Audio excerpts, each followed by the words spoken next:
I host Southern Shadows, a true crime podcast that never quite gained traction.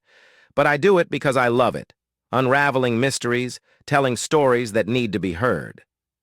My latest project? A series of unsolved murders in Southern California. The victims were found in isolated places: motels, diners, quiet hotels. No forced entry, no struggle. It was like the killer and victims knew each other. One night, after drinks with friends, I remembered something. A murder linked to the series, just down the street at the Hawthorne Hotel. I'd been reading about it for weeks, but hadn't really investigated the scene. Something about that hotel pulled me in. It was late, but I decided to go. The hotel was dark, quiet, almost forgotten. No one at the front desk. The air was stale as I walked down the hall. I felt uneasy, but curiosity pushed me forward. I reached the room where the murder had taken place. That's when I saw him. An old janitor pushing a cleaning cart. He was moving methodically, wiping down the doorframe. I asked him if he knew anything about the murder. He didn't answer right away, just stared at me with cold, calculating eyes. "You should leave," he said. I should have listened, but I didn't. Suddenly, the door behind me slammed shut. Before I could react, the floor beneath me gave way.